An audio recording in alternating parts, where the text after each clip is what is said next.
So this session is going to be recorded. You'll also see a little bubble that has reactions. So if you have a question, want to make a reaction to a comment or something, you can do a thumbs up. You can see on my face there, or a smiley face. So that might be a way in which you can interact and engage through the conversation. I also want to bring your attention to, if it's not already open for you, the participant list and the chat list, or the chat box. I've already placed some things in the chat box, and I would invite everyone to go to a Survey Monkey link that I've placed in the chat for you to register. The folks at the county would like to keep track of who participates in these trainings. And so that would be a way for you to just go ahead and enter your name, the board that you're serving on, and I believe I put in there your phone number and email address. And that would be a real help to us if you could quickly register so that the county can track participation. I will also be using a couple of handouts, and I can't remember if we had sent those out to everyone in part of the invitation or not. But if you don't have access to the handouts, there will be 2 packets that, if we were doing this in person, I would have 2 packets in a folder for you. And you can go on to my Google Drive and you can download those 2 handouts. They're, I don't know, 10, 12 pages a piece, and I will be making reference to them. There'll be a right-hand packet and a left-hand packet. And so I'll be referring to the right hand or left hand, and the page numbers are, for example, L4 would be the left hand handouts, the 4th page.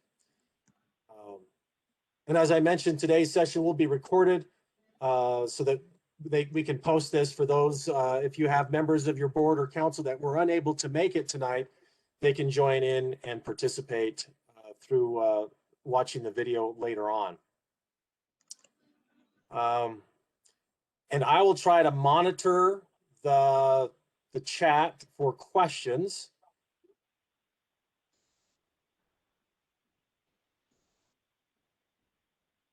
Are some of you not seeing the links in the chat? Is that the case?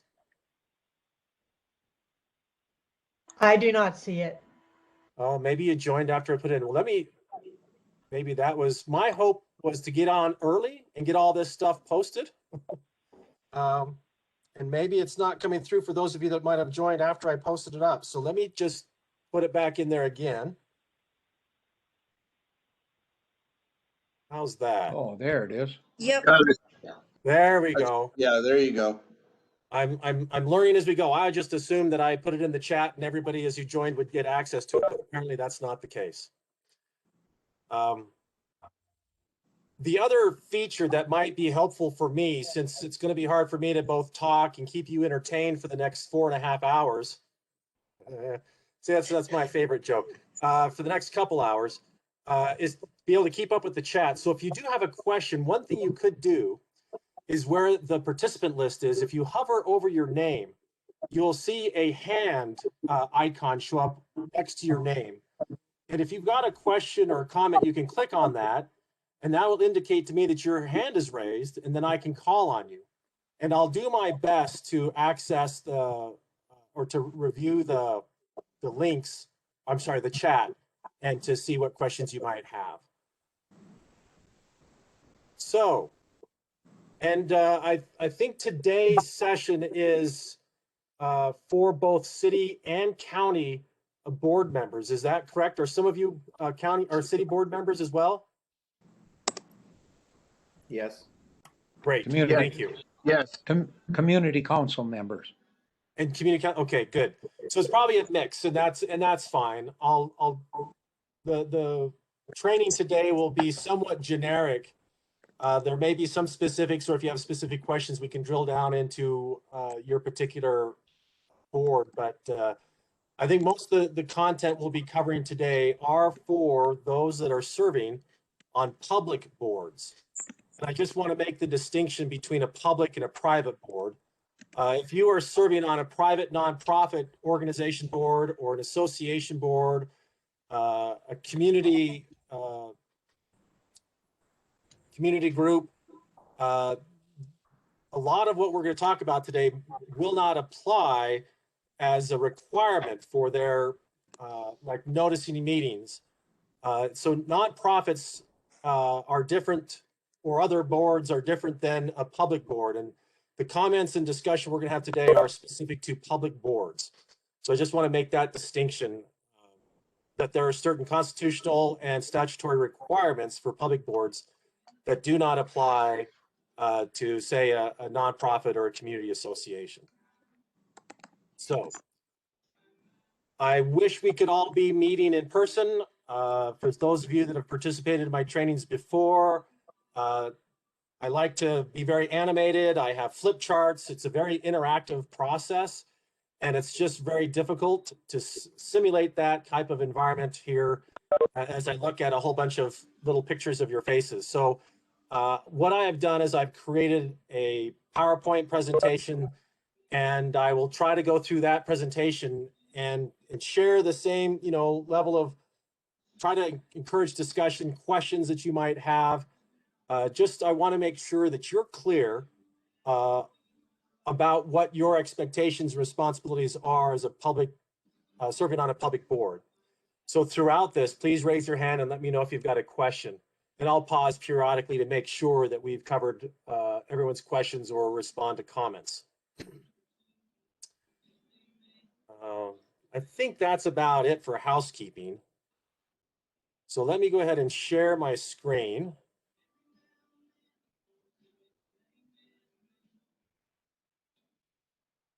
All right, so I'm hoping you're seeing my screen now. Are you seeing a PowerPoint slide? Yes. Oh, thank you. That's all I need is just a brief yes, so I know, or a thumbs up. And I realize I have not introduced myself yet, so I will go ahead and do that now. My name is Dan Clark. I am the director of the Local Government Center. We're based at Montana State University. We're part of the Extension Service. And our mission at the Local Government Center is to provide training, technical assistance, and research to local governments across the state of Montana to build their capacity to better serve the citizens of Montana. So doing these types of trainings is part of our mission, and we work with cities and counties, elected officials, staff members, and of course, special district boards and other boards throughout the state. We do a lot of training and provide a lot of technical assistance and support to different public boards and public organizations on the local level. So that's who I am, and I'd like to welcome everyone. I'm glad you're all here participating in this. So let's see if we can advance the slide. Here we go. So today, normally these trainings take at least 2 to 3 hours. I'm not sure how long tonight's conversation is going to go. I don't have that many slides. I have about 23 or so slides I'm going to cover today. There'll be probably lots of conversation, I'm hoping, or questions that you might have. So feel free to ask those questions. But these are the topics that I typically cover during these trainings. And usually I will solicit from the participants what it is that you want to make sure we cover during the training. And so what I want to do now is ask you, this is what I plan to cover.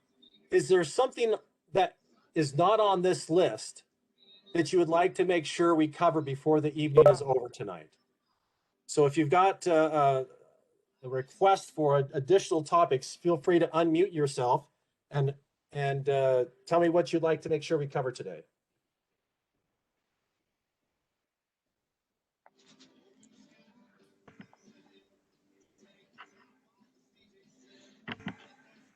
All right, I don't hear, is that someone that has a comment? Yes. Okay, go ahead. What would you like to cover that's not on our list already? Specifically, my question is, I'm on the Open Lands Committee, and from time to time, there might be a topic that comes up that's not on the agenda. And my question is, can we act on an item that comes up during our meeting that was not on the agenda, thus providing prior notification? Right. Great question. And I think I'll be able to cover that in one of my existing slides. But make sure that if we don't cover it sufficiently to respond to your question, let me know, and we'll make sure we delve into that a little bit deeper if you need to. Great, thank you for that. Anyone else? Any other things that you want to make sure we cover in today's training that's not already on our list?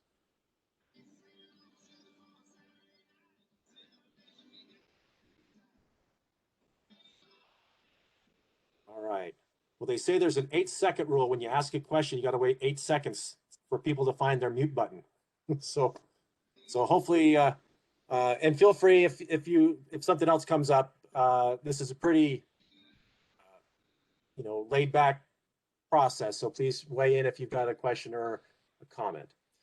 All right. So these are the questions or the topics we're gonna cover.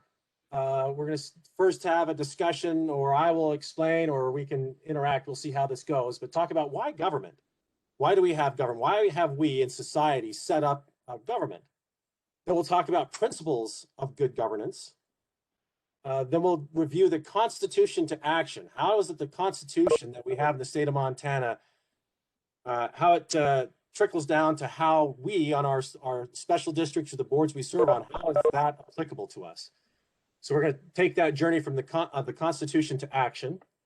We're going to discuss the laws dealing with the right to know and the right to participate.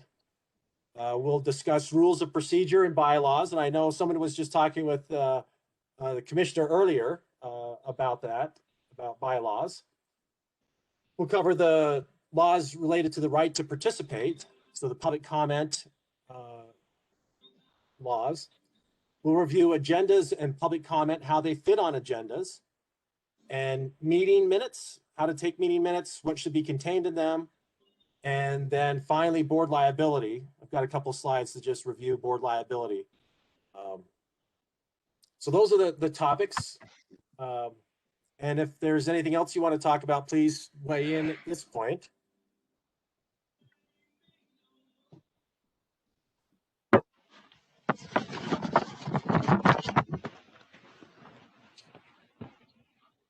All right. I just figured out how I can open up my chat box.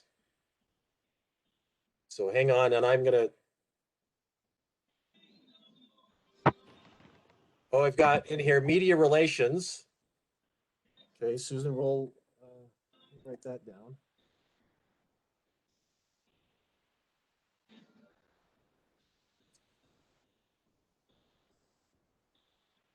All right, so that's all the more I see in the chat. Okay, well, let's get started here.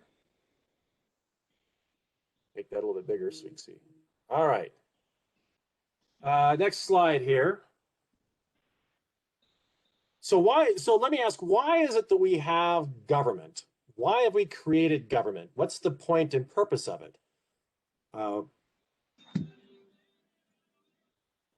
So I guess I can, unless you want to respond, I guess I can ask these questions. This is the problem with doing this over the internet rather than in person. But so why government? Why do we have government? Well, here's some thoughts that I've had is we've set up government where we've come together as a community and we've said, there are certain things that it makes more sense for us to do collectively than it does to do them individually. Right? And so it makes sense for us to work together to say, look, let's all put together our resources and let's install a transportation system. Let's create a water system, a sewer system, because it doesn't make sense, where we live in close proximity for health and safety reasons. It doesn't make sense for each of us in our own homes to have a septic system in our own well. It doesn't take very long before that septic system is going to contaminate your groundwater and then everyone's going to be sick. So we've come together and said, look, it makes more sense to have some of these services, it makes sense for us to do it collectively. And then how we finance that is we pool our resources together to finance these public assets, streets, parks, water, sewer. and that's in the form of taxes. Now, it's going to take somebody to manage these assets and these resources to make sure that they're functioning appropriately. So the way we've decided it in our country is that we're going to select people from our community. Community members will then volunteer or will be elected to serve in these positions of overseeing these particular services, right? And so that's why we have county commissioners or board members, that each of you that are serving on boards are dealing with some small portion of a public need or a public good. And you're overseeing and are stewards of that particular public good. And you're doing it on behalf of the public. You're facilitating the public's process. So you're there taking in what is the needs of the people and how do we then use this particular asset or service that we're providing for the best use of the citizens that we serve. So that's why we have government. We've come together as a society, realize that there are certain needs that we have that we can't do individually, and we create a structure around that. We finance it through taxes. And our local folks, we don't have people appointed from the governor to come in or from the president to come in and to provide these services like some countries. It's from our local folks. Many of you being local folks that are trying to help make your community better and looking after some of these public assets. So I want you to be connected somewhat as to the very essence of why you exist on a public body, that you're there serving the public. You're trying to take whatever stewardship that you have, whether it's, it was mentioned earlier, open lands. You're on the Open Lands Committee, right? And so there's a public value to that the public's decided that open lands are important to us as a society, and collectively we need to look after these open lands. And so we're going to select certain people to serve on a board that are going to oversee the public lands or the open lands, how we acquire more, how we manage the lands we have, how we engage with the citizens around the operations of those of the open lands and those assets. So it's really how do we connect with the public and facilitate the public's interest there. Now we do this through these principles of good governance, right? So there's certain principles that we adhere to as we govern, as you are representing the public in listening to their voice and translating that into some sort of policy that's going to move forward whatever it is that you're working on or make life better for the citizens you're serving. So I want to have you just review these 5 principles of good governance.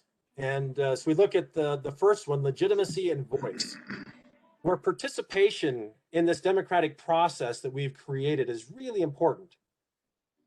So you as a board member need to be thinking about, how do I engage the citizens that have entrusted me with the responsibility of managing these public assets on their behalf, right? You don't own these assets, but you are there in a stewardship managing these assets for the public.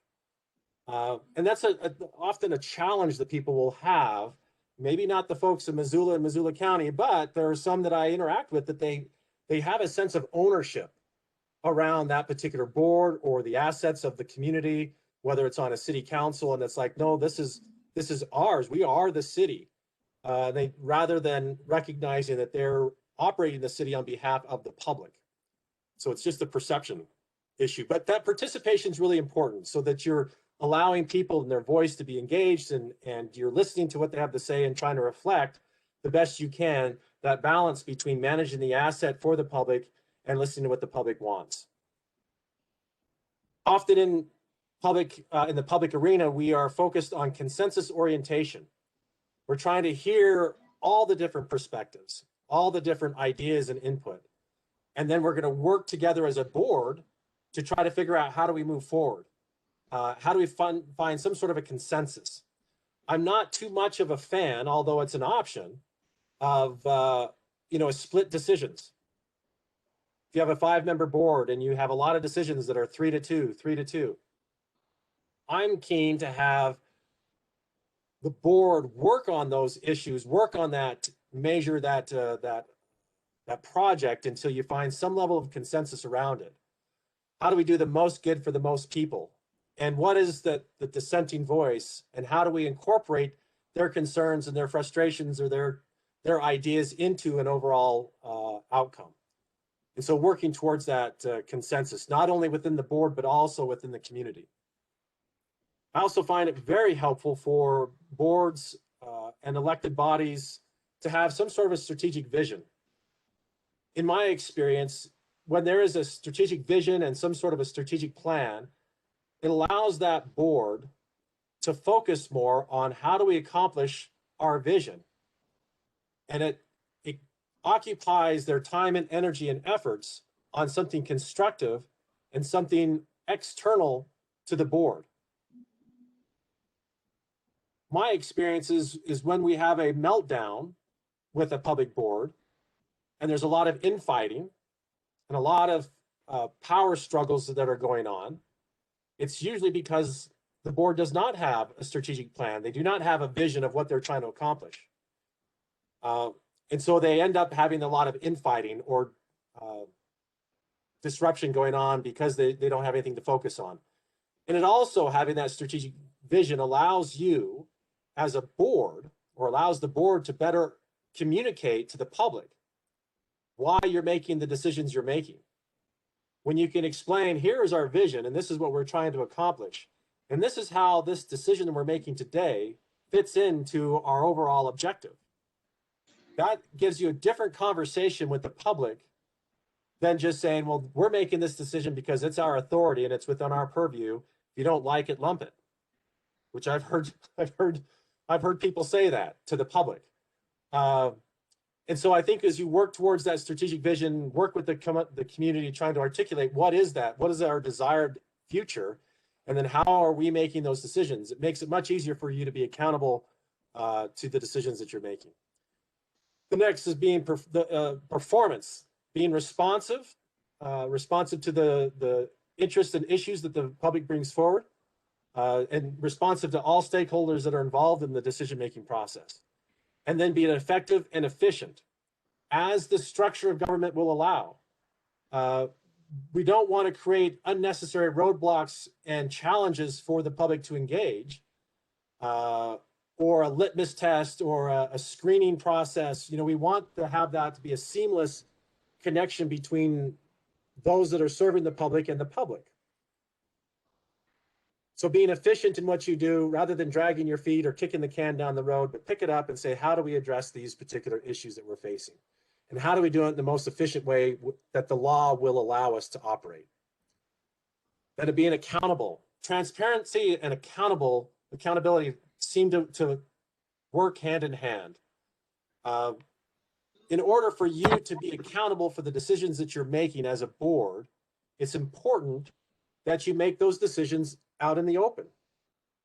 That's why Montana has a very liberal, small L, liberal open meeting laws, because it's very important for the public, and it's a value of the public in Montana to say, we want to see how the sausage is being made. We want to see the deliberations that go into the decision that you're making. We want to be able to comment and be able to shape how that decision is being developed. We want to know what the final outcome of the decision that you've made. That's why we don't have secret ballots when we make votes. All of our votes are out in the open so that we can be accountable for the decisions we're making. And then finally, fairness, being the last principle, where we're looking at equity and rule of law, that there's an equality to this process, that you are looking at all the publics, not just those that are like you, that think the way you do, that share the same values that you have. But when you're in these positions, you need to represent all people within your constituency or all people within your community. And so it's important to be open to all those different perspectives and ideas, and that you seek that input. And I'm convinced, in my experience, is that when we are seeking that equity, that we get a far more robust and resilient outcome in our deliberations than if we were to make the decisions when we're all like-minded and think the same way. It's far more efficient to do it that way, but it's not nearly as robust or resilient as an outcome. All right. So before we select the next slide, let me.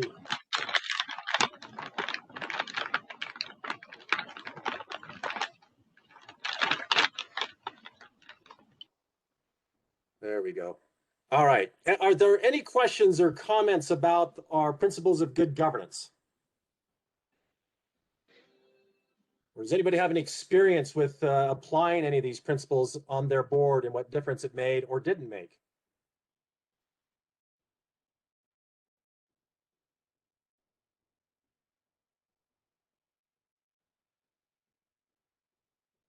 This is Jim. Go ahead. I'm on the weed board and we publish all of our meetings, so they're available to the public ahead of time and, as far as agenda and after. And for the most part, we must be doing a heck of a job because we never get any input that I know of. Right. We must be doing well, huh? Yeah, that's a really good point. So you can think of, if you don't have anyone showing up at your meetings, one of two things. One is that you're doing a really good job. The public sees and understands what you're doing and is in support of it. And that when they, that they will engage you when they feel like you're doing something that you should be doing.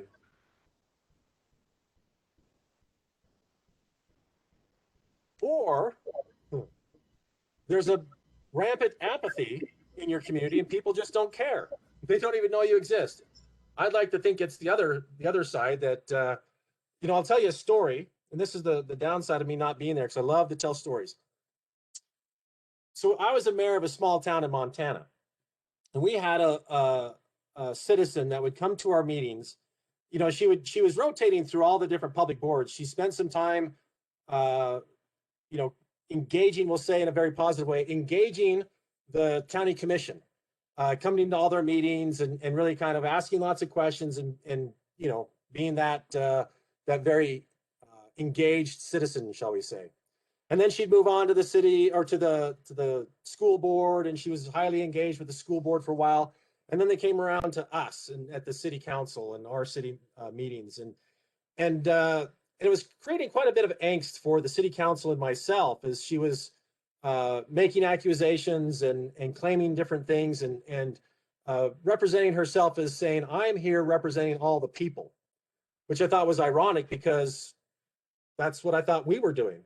We were actually elected to our positions. They chose us. But she was claiming this moral majority of the community, that she was there to be the voice of the community. And so I would, and she had a lot of negative things to say about the things that we were doing. And this was very upsetting to us in the council in the city. And we ended up I went to several of the leaders in our community. And one was I remember this, the local president of the bank. And I asked him, I said, could you come to one of our meetings and provide that counterbalance? I think you're a well-respected person in the community. And I think people would listen to you. And we'd love to have you there, giving your support to the work of the city council. And his response to me, I'll never forget, he said, I'm not coming, Dan. I'm not coming to your meetings. He said, for one, no one gives this individual any credibility. So let her say what she's going to say. No one's going to take what she has to say and believe it. The second thing he said is, I'm not coming because I think you guys are doing a good job. But if I do show up, just know that you've screwed up. And now I have to come and help you, hold you accountable for the wrong path you're on. But as far as I'm concerned, you guys are doing a fine job and I'm not going to waste my time. And that kind of helped me understand. It's like, well, he's not necessarily being apathetic, but he agrees with and is supportive of our decisions that we're making, but didn't feel compelled to come and defend our good work and be a counterbalance. So, no, there you go. Other thoughts or comments? So can I say off of this is this is Jim again. Yeah. I don't want to sell short the idea that a particular board like ours has engaged the community over time and years. and we have maybe an accumulative effect over time because we have a plan that was open to the public. We've had public forums, but this is not in a given year, but over many years. Yeah. And that, some of the acceptance and the tweaking by public meetings evolved into the existing plan. And maybe the icing on the cake has been the public voting in a particular mill levy to fund the program. Yeah, Jim, and that's great, because I think all those things indicate a high level or a higher level of trust that you've built over the years. I don't think anyone would argue that there hasn't been a rocky road in Missoula County relative to the weeds and weed issues over the last 25 or 30 years. I think you guys have done the board has done a great job in building that trust over those years and creating that strategic vision and being clear about what that is. And I think historically there is a lot of participation in these discussions around development of your plans. So people felt like they were heard, that their ideas were considered, whether or not they were reflected in the plan or not, but their ideas were heard and that it was a respectful process. So I think the weed board in Missoula County over the years has done a good job in developing this trust within the community, being accountable, being transparent, and having a good plan. Yeah. So thumbs up, Jim, and your weed board. Yeah, Dan, this is Bert Caldwell. Go ahead, Bert. I just want to say that here in Bonner, a couple of years ago, we had a problem with the Bitcoin operation, and the fan noise was irritating people a mile upriver and a mile downriver. And so we decided we'd tackle that. Normally we have, 6, 8, 10, 12 people show up at a meeting. When we had the Bitcoin problem, we had close to 100. When we decided that we wanted to discuss wastewater treatment, which was a very contentious issue, we had well over 100 people a couple of times who, obviously did not want it. Yeah. But I found that the way to get people to show up is come up with a contentious issue. Yep. Nothing will get people to show up at a meeting than saying we're going to pass a cat leash law. Right. Yep. Or a chicken ordinance. That seems to get people showing up. Yeah, that's a good point, Bert. And that's it's interesting. And one of the comments I'll make to that too is that here's a little pro tip for you. I would suggest and strongly encourage your board to act and perform a very formal process every meeting, right? Sometimes when no one shows up, there's a tendency for people to be more relaxed and informal in the meeting and conducting the business. And the downside of that is that when an issue like Bert mentioned, the Bitcoin and the noise issue, or the issue of a water treatment facility, and you get suddenly 100 people show up, and you're not practiced, you don't have the comfort of having a formal meeting, and you end up struggling to conduct a effective and efficient meeting because you're just not practiced in it and you're stumbling around, and it really erodes that trust that the public, this might be the first time they show up at a public meeting and they see the 5 council members or commission members up there bumbling around. They think, boy, these are the folks that are in charge of making this extremely important decision that's going to affect my life. This is who is representing me. So I'd encourage you to have that level of formality and that practiced process of conducting your meetings regardless of who's in the room, so that when that meeting is big and contentious, you're there, you're capable, and you have the confidence to conduct that meeting and manage that meeting effectively, so that people feel like, okay, it may not go my way, but at least these guys are on top of it. And I say, I'm sorry, these board members. Bert, you got another comment? I was just going to say, we were fortunate enough to have 2 or 3 people that were good at keeping things formal, and we always have. We're casual formal, if you will. we follow the rules and everything, but we're all nice and friendly. Yeah, that's great. Other thoughts or comments? All right. Let's go on to our next slide. Yeah. So this slide, democratic government is not designed to be efficient. It's designed to be fair. All right, so I want you to think about that. It's not designed to be efficient. And so, 40, 50 hours a week, you're in your normal job, maybe working in the business sector. And it's all about efficiency and getting things done and, return on investment. And I just want to point out that business is designed, its purpose and its function is different than the design, purpose, and function of government. They're not the same. And I always get a kick out of this when I hear elected people running for office saying, oh, when I get elected, I'm going to run that county more like a business. Well, if you tried, you may end up in jail within the first 6 months of doing your job, because it's not designed to run like a business. Now, that's not to say that how we do things within the framework and structure of government, there may be opportunity to be more efficient.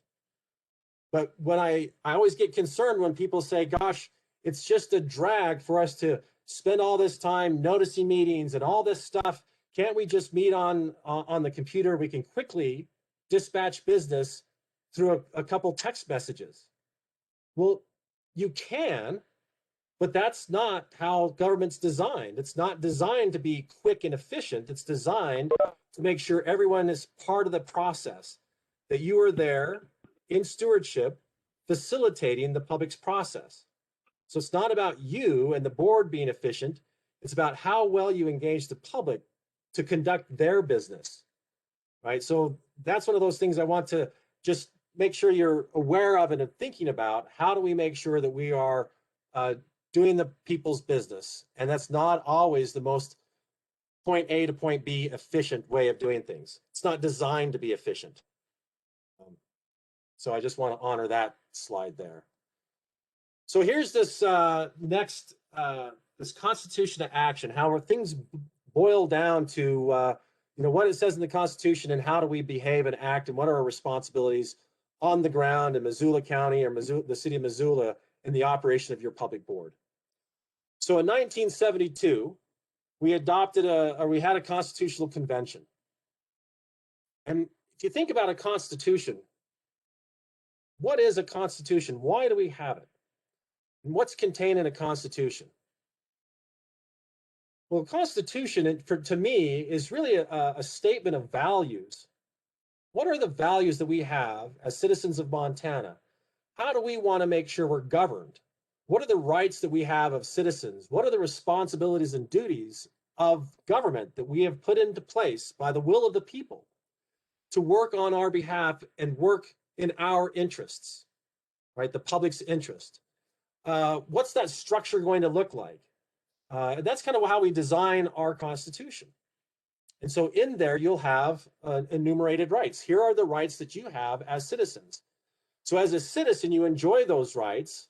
And then as a public official, you need to make sure that you honor those rights, that you follow and make sure that the way you conduct your business is consistent with those rights of the citizens that they have.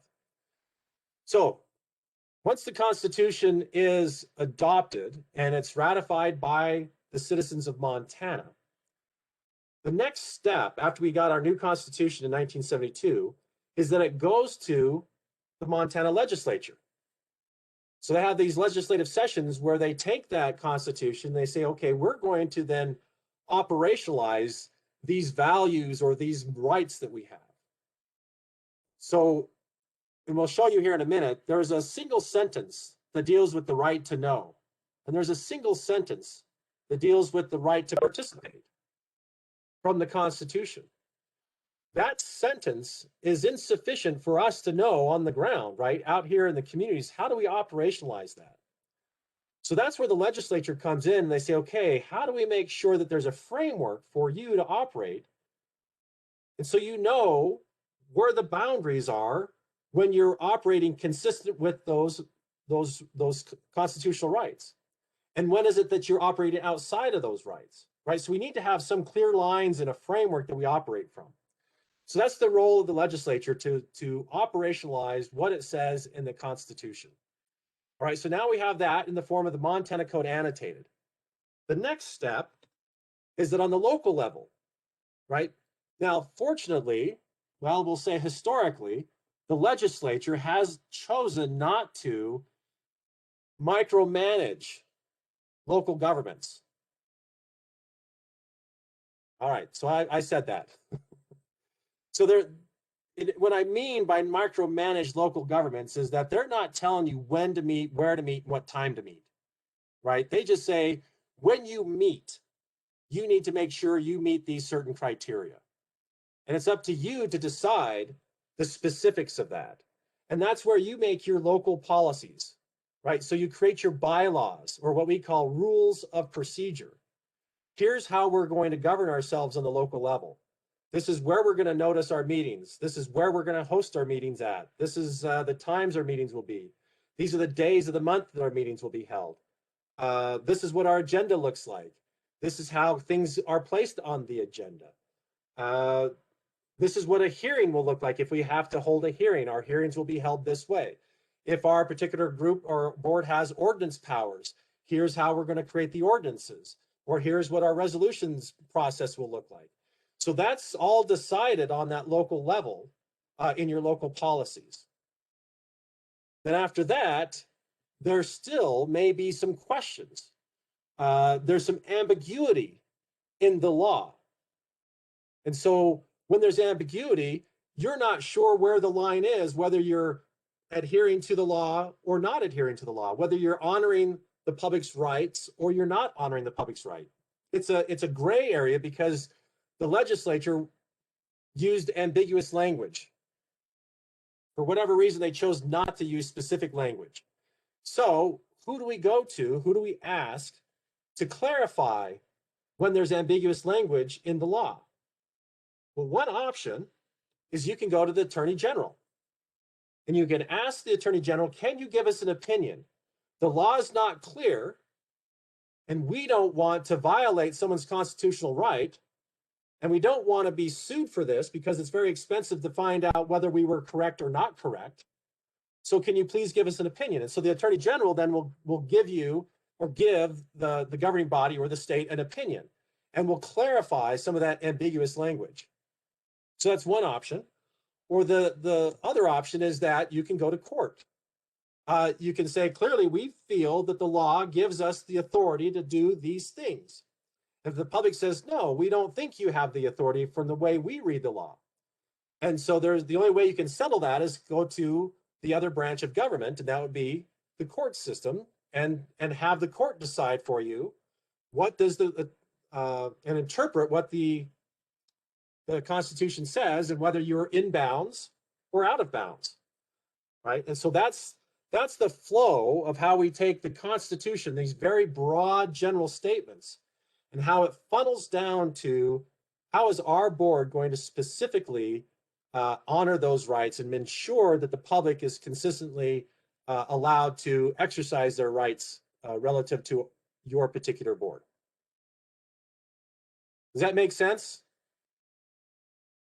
I hope. All right.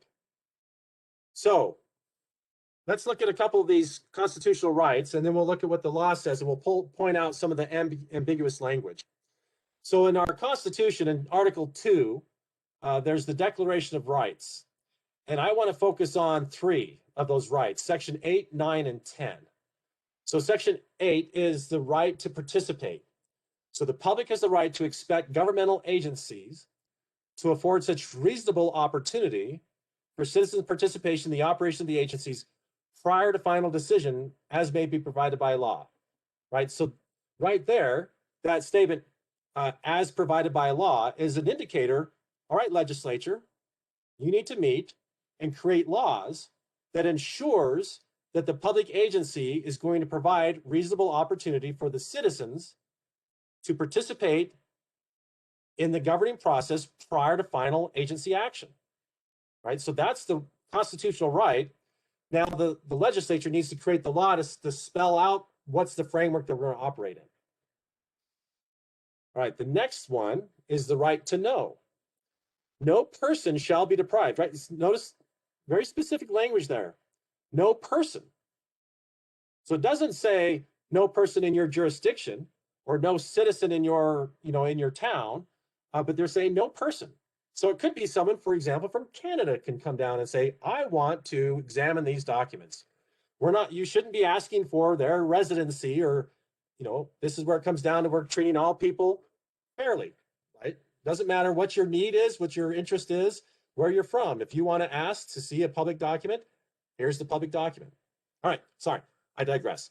No person shall be deprived of the right to examine documents or to observe the deliberations of all public bodies or agencies of state government and its subdivisions, except in cases in which the demand of individual privacy clearly exceeds the merits of public disclosure. Now, there's a couple things I want to point out here. One is this: observe the deliberations of all public bodies, right? So think about the setting that we're actually in right now. This probably wouldn't have been contemplated doing this training this way 13 months ago. But due to the pandemic, we've been forced to adopt a different way of doing things, a different way of engaging the citizens, a different way of conducting business. And if you notice that when the pandemic hit, a lot of us were scrambling to try to figure out how do we provide public bodies, public boards, and elected officials, the public agencies, a framework for them to operate during these pandemic conditions.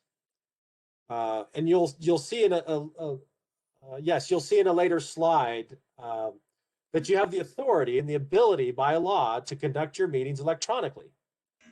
And so what ended up happening is the League of Cities and Towns, the Montana Association of Counties, several city and county attorneys, our office, the Local Government Center, had many meetings as we sat down and looked at what does the Constitution say, what does the Montana Code Annotated say, what are the AG opinions, and what are the Supreme Court's rulings around open meetings and citizen participation. And we created a framework that outlined a process by which public boards and public agencies could conduct their business via electronic means. And we presented that to the Attorney General. Two of the city and a county attorneys sent that to the Attorney General, not for an opinion. The Attorney General didn't give an opinion, but gave a letter of advice. I think it's called a letter of advice, I think is what it's officially called. It wasn't an opinion because the law is already clear. They were just ratifying how we structured the existing law and authorities in a way that was new and unique. And it kind of gave the stamp of approval from the Attorney General saying, yes, if you conduct within this framework your meetings in an electronic environment, you would be in compliance with the law.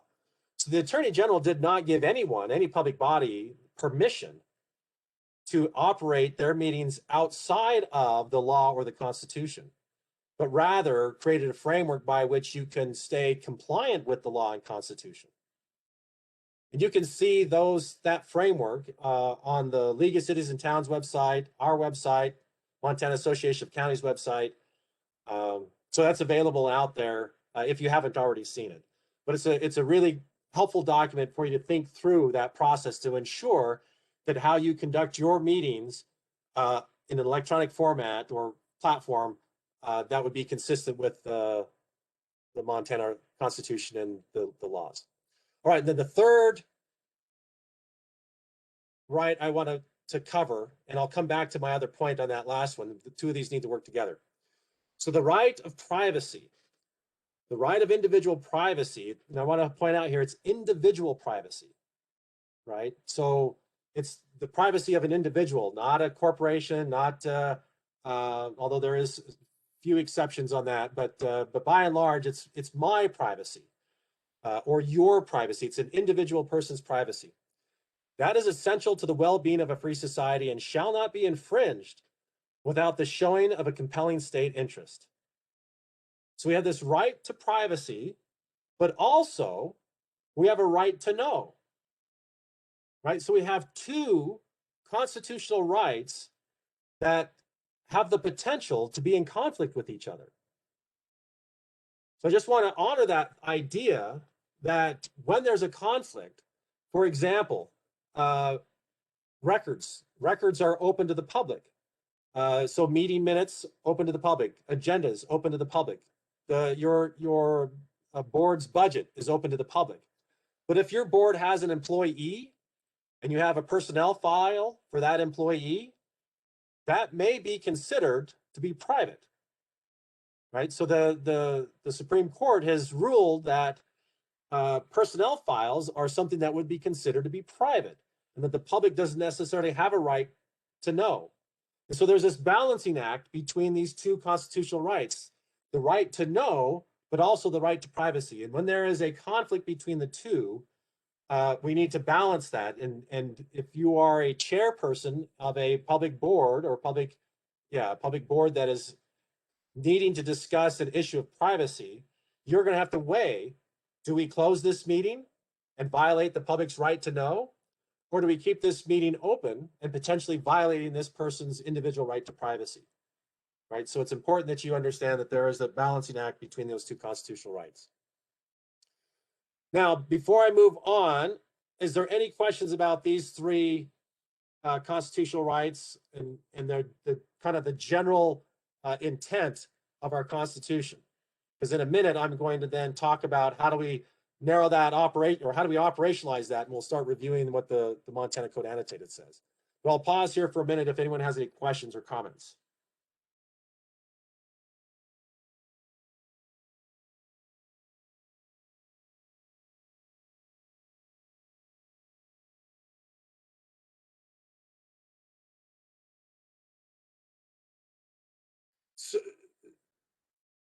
So Jamar, can you give me a better understanding of your question there about a person representing or participating as part of an organization? Yes, I was just wondering about if some folks are actively looking to engage with the board and are acting on behalf of an organization. Just wondering just the ways in which that sort of engages itself, especially when you were talking about the thinking of like right to privacy and things like that. Yeah.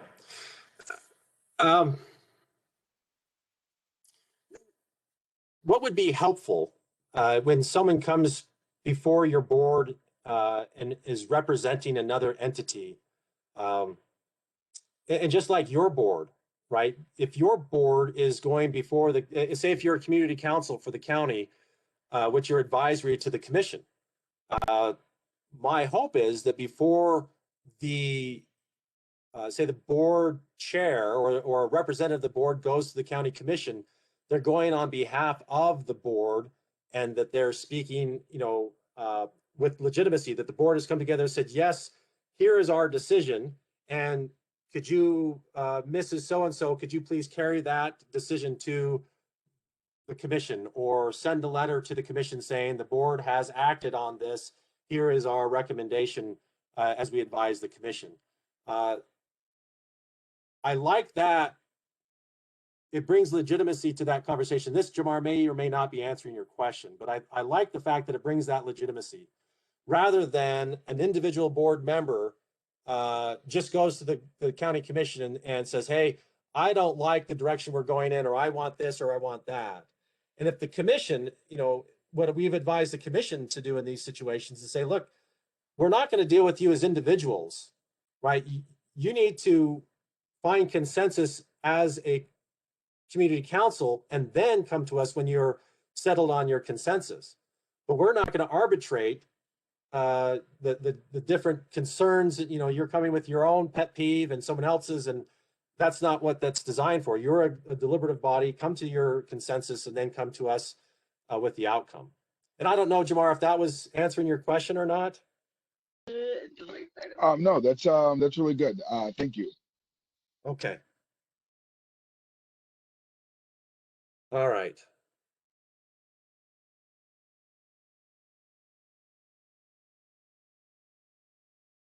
Oh, no. So my link doesn't work, huh? I wish there's a better way I could do this. Well, I'll fix it. I'll fix it, but I don't want to spend the time in the middle of the session here to fix. So apparently the link that I gave you to access the handouts, I didn't do it right. And now I do recognize there's a special thing I have to click to make it accessible. So I apologize for that, and we'll figure out a way to get that to you a little later on. So Jamar, I see your hand up. Do you have another question, or you're good? No, I don't. Sorry, I Okay. forgot to lower my hand. All right, I got it for you. All right, thank you, sir. All right, so for those of you, and what I'll also do is maybe I can jump over to the board packet also as a handout here so we can see what it says. But if you do have the board packet, there's a right packet and a left packet. If you can go to the left-hand packet on page L1, and it will about halfway down, 3/4 of the way down on that page, that first page, you will see in highlighted this statute. So I just want to review this with you here and highlight some parts to it. So, sorry. So this is public participation. This is the big general statutes that deal with public participation. It says each agency, and this is 2-3-103. Each agency, and if you look above in the handout, there's a set of definitions. And in that set of definitions, it defines what an agency is. And it says a board, bureau, commission.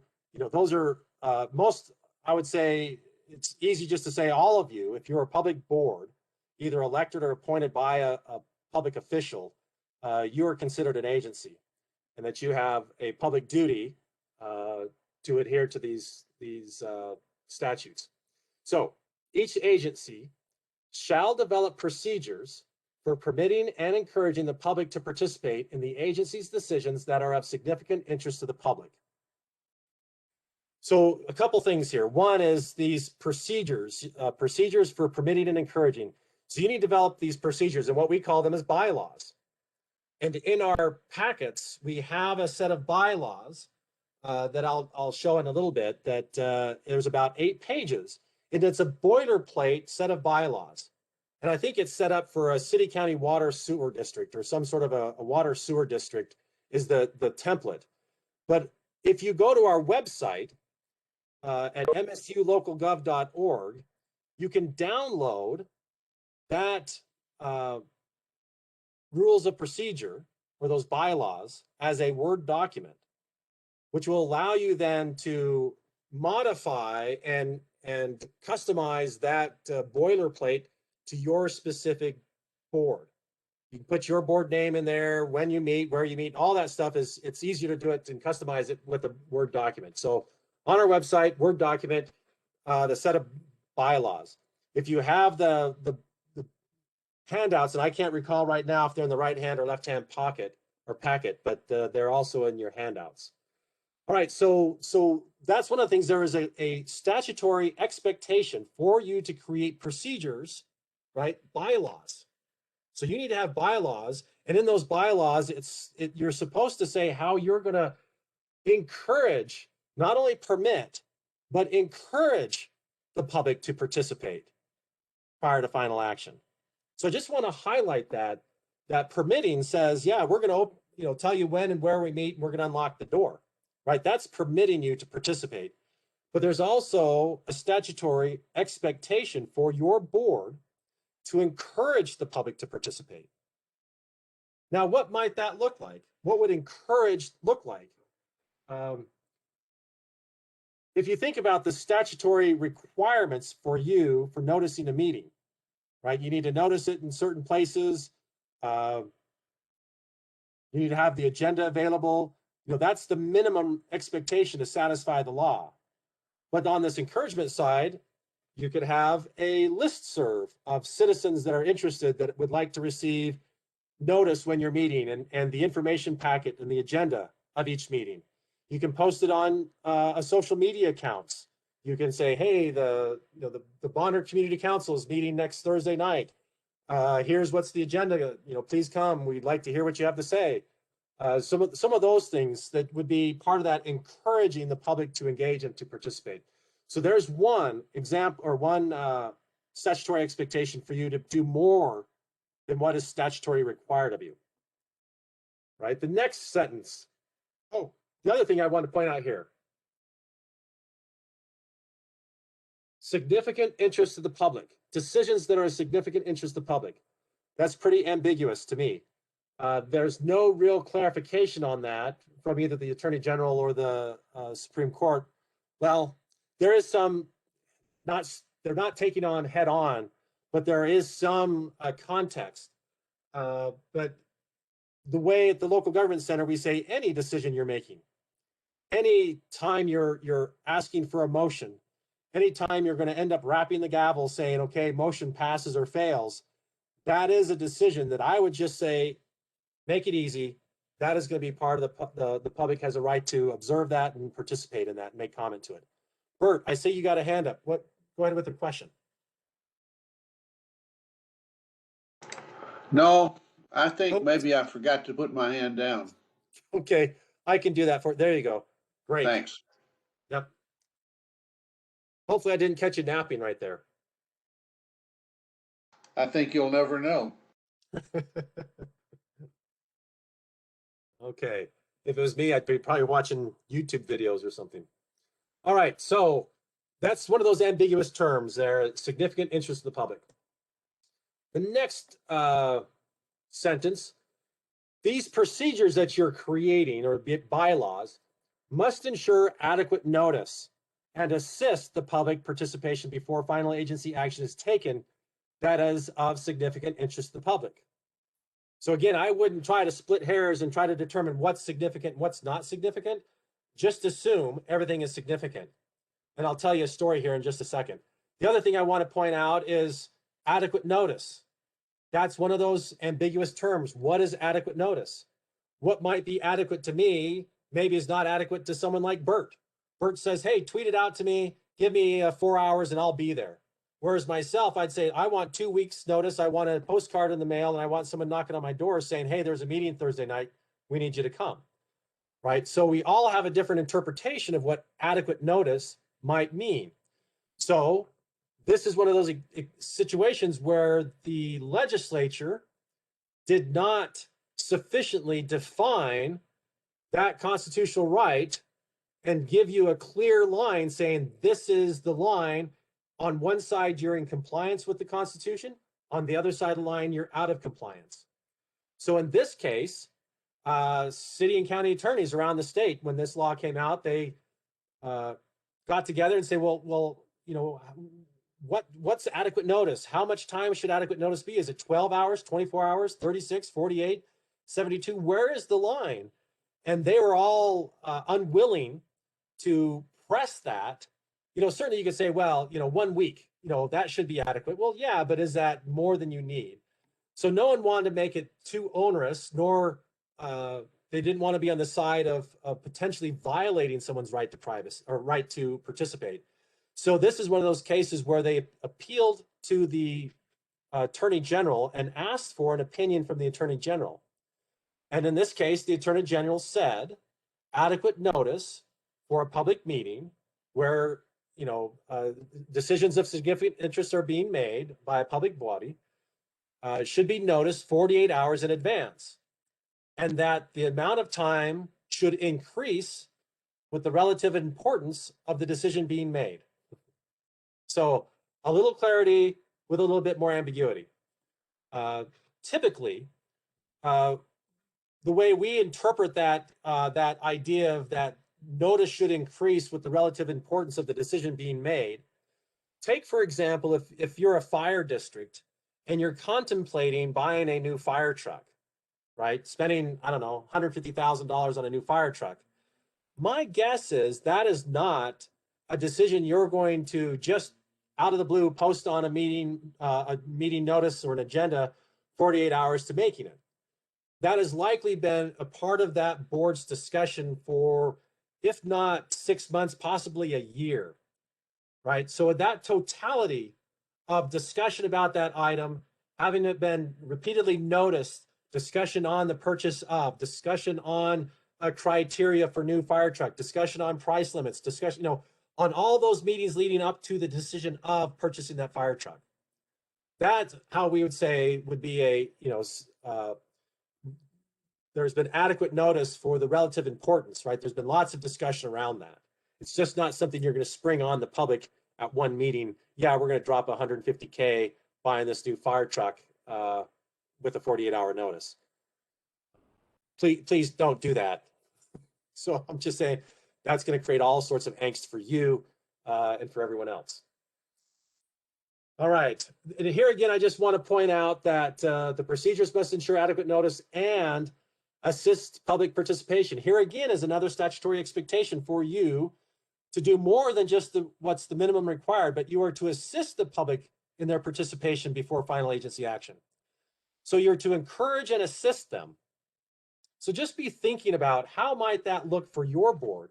What are some things that you can do? What tools are available for you to engage the public as you are facilitating these public process?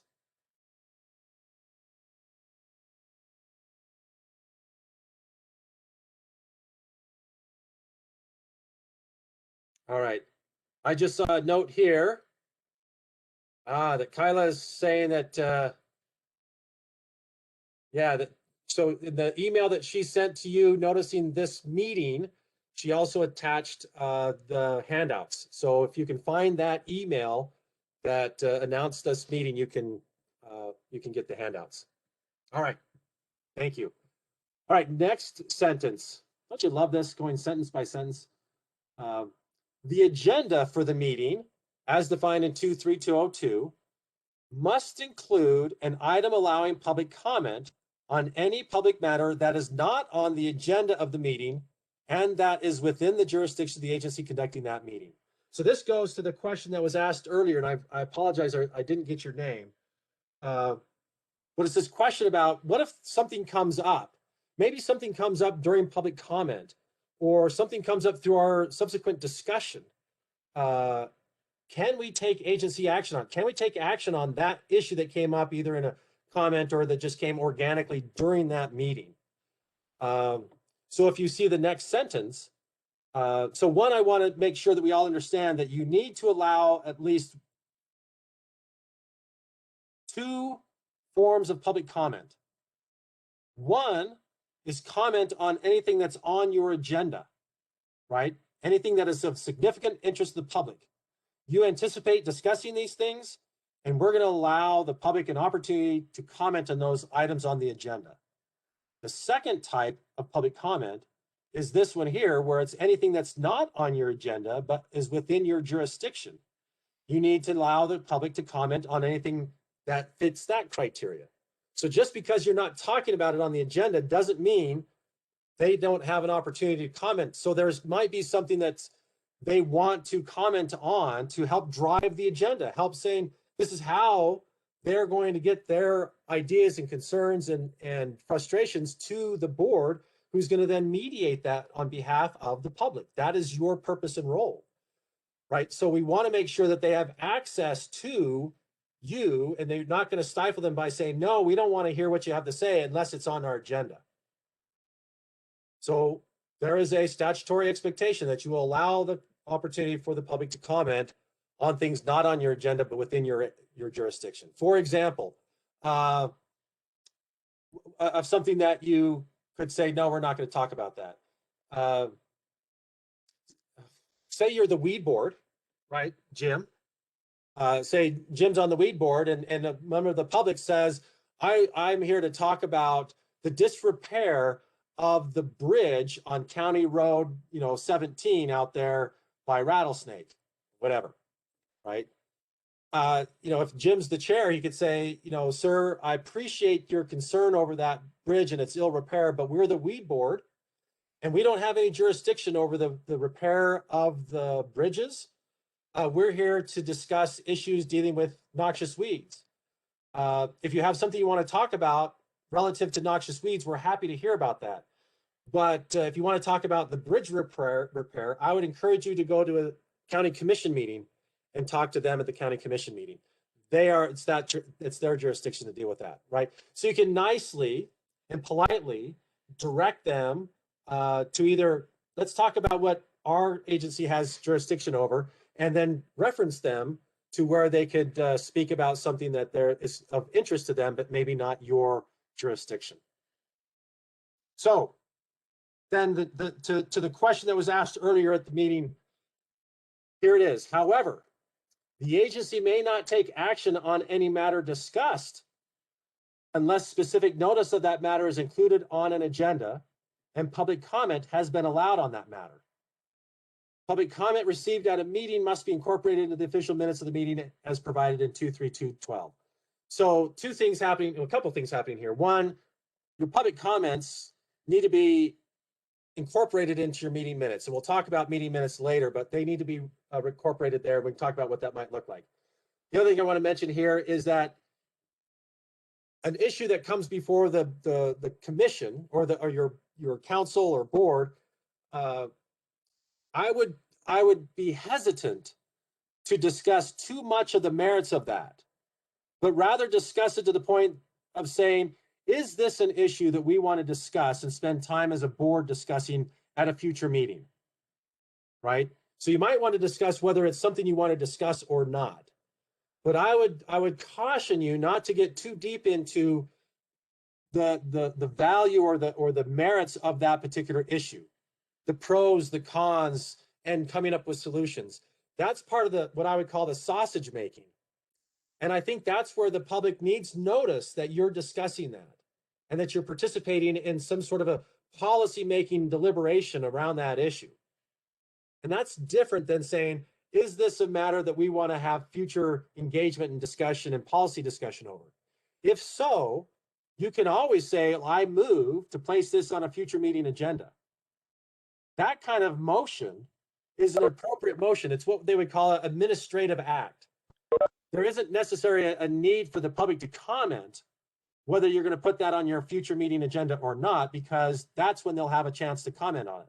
So the courts have said that that's an administrative act, right? Not necessarily requiring public comment. You could certainly allow public comment on it, but it wouldn't be one of those that you need notice to before you can take action on it. I hope I explained that well enough so that you understood how that decision to put something on a future meeting agenda is different than, oh, here's the issue and we're going to decide it today.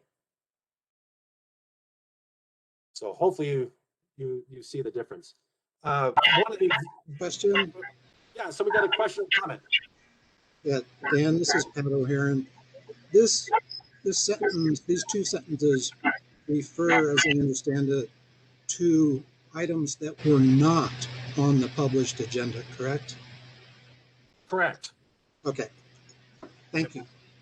Yeah, they may have come up through subsequent discussion of the board. They may have come up through public comment. And so it's not uncommon, and it's a healthy thing for these things to spontaneously come up in the meetings. But again, this comes back to that efficiency thing. It's one of those things that when it comes up, you say, okay, now's not the time to deal with this. We need to deal with this properly at a future meeting and put it on a future agenda so the public is adequately noticed of that. If you're a business organization, you could just deal with it, right? But you're not. You're a public entity that's trying to make decisions on behalf of the public. Does that help? Just to be sure I understand, if the item is on the agenda and you discuss it and you take action, you're fine. You don't have to postpone it to another meeting. Correct. If it's noticed, yeah, and you've noticed that the public that yes, we're going to be talking about this issue. Great, thank you. Yeah. Okay, that answered my question, Daniel. Thank you. This is Mark. Right. Mark, and you were the one with the original question? Yes. Perfect. We're on a roll here, folks. How deep into this are we? 7 o'clock. Man, I better get moving here. When did we start? At 6? Whew, okay. All right. So any other questions about this particular statute? That's just one statute, 23103, that we've reviewed, but there's a lot to it. And I just want to make sure that it kind of helps you frame out how we operationalize those, at least two of those constitutional rights, so the right to know and the right to participate. All right, so let's go. I want to drill in a little bit on the agenda now, and we're going to talk more specifically about public comment. And again, like I said earlier, at this point, the legislature has not decided to micromanage you about public comment. They just say, you need to ensure that public comment is made prior to final action, and that you need to allow public comment on things not on the agenda but within your jurisdiction. That's the requirement. And then it's up to you, and this is where your bylaws come in, or your rules of procedure, to decide how we're going to place those public comment issues on our agenda. So here's an example. This is a really poor example of an agenda, but for our purposes, this is our agenda. Say you're a fire district and you want to sell a fire truck, agenda item number 1. Item number 2, you want to buy a fire truck, and agenda item number 3, you want to paint a fire truck. All right, that's what's on your agenda. So your agenda could look like this. This is one option. You could have public comment on agenda items at the very beginning of the meeting. Before you make any decision, you're going to allow comment on the agenda on any one of those 3 items. Okay, at the beginning, here's your chance for public comment on any of those items. You could also, at the beginning of the meeting, say, we're going to also hold public comment on matters not on the agenda, but within our jurisdiction. Right? So everything at the beginning, you have both public comments taken care of before the actual agenda items start. That is an option. Another option is to say, we're going to have public comment at each agenda item. Right? Sell a fire truck, we're going to talk about it, we're going to take public comment, and we're going to take a motion and action. Buy a fire truck, public comment, make a motion, then action, right? You can do it that way. Or, and at the end, you can say public comment on matters not on the agenda. You could have it look like this. Public comment on matters on the agenda at the beginning, public comment on matters not on the agenda at the end. So these are all options. They're all within the framework of the law. It's just that the legislature hasn't told you exactly how to do it. This is where your local policies come into play, where you need to figure out as a board in your bylaws, this is how we're going to deal with public comment. The other thing I would say, another option for you is to say when you're writing your bylaws and you're saying, we're going to allow public comment on all matters on the agenda at the beginning of the meeting. We'll allow public comment on matters not on the agenda at the end of the meeting. And at the discretion of the chair, right? You could say that at the discretion of the chair, we'll allow public comment at agenda items with each agenda item or something to that effect, right? Where you're giving yourself permission to say, look, if we feel like we want to have public comment specific to the purchase of a fire truck, we will allow that, right? Let the board chair decide, hey, this is a big deal. We've got a room full of people. They're all eager to talk about the purchase of this fire truck. So what you could say, if you're the board chair, at the beginning of the meeting, say, we will take public comment on matters within the agenda. But if you're here to talk about agenda item number 2, the purchase of the fire truck, I would respectfully ask that you hold off those comments until we get to that agenda item, and then we'll allow you to comment specifically about that. But if you have a comment or something to say about items number 1 or 3, now's your time to make that comment, right? So you can define for the public those expectations. All right, hopefully that is clear. I miss writing all this on flip charts. That's usually what I do. So here's what I want to do. I want to drill down and look specifically at this item here. I wonder if I can do this. Is that working? Nope. The buying of the fire truck, right? So say you do have a room packed full of people. They're all interested in talking about agenda item number 2. You've effectively said, well, hold off. If you have something to say about agenda item number 2, we'll talk about it at that agenda item, but we'll allow you to talk about anything else within our jurisdiction earlier. Now let's drill down specific on this issue here. So the purchase of a fire truck, and I want you to think about the flow of how you want to present this, particularly when you have maybe it's a contentious issue. There's a lot of divided emotions, divided opinions about this, and you want to get the best out of your community, the best out of your public, and hearing what they have to say as it helps you shape and form your decision. So in this case, of the purchase of a fire truck, now think of a fire district. You have a board, a fire district board, and you have usually the fire chief. Think of the fire chief as the chief executive, like a mayor or a school superintendent. And the fire board would be like the city council or the board or the school board, right? There's different roles and responsibilities. My other assumption is that board has been discussing the purchase of this fire truck for a long time. They've been saving money. They've been putting it in their budget. Now, finally, they've tasked the fire chief to say, okay, we have $150,000 to spend. Here's our list of criteria for our fire truck. We would like you to send this out to bid and get as many bids that we can that's going to meet our criteria. And we want to get the lowest bid, right? And so now it's time for the fire chief to share with the board the outcome of that search of this bid process. So in this case, you're going to say, as the board chair, you're going to say, okay, now we're at this number 2, buying the fire truck. We're going to have a presentation by the fire chief, who's our expert, who's going to go through and explain to me and the public and the board, this is the process that the fire chief went through in identifying available fire trucks and how they meet the determined or the criteria that's been established, and their prices. It's that informational presentation. Now think about this generically. Well, let me back up. When people are showing up at your meeting and they're upset, it could be because they read something on Facebook that may or may not have been accurate, right? I can't vouch for everything that's said on Facebook, and I won't want to even begin to think about that.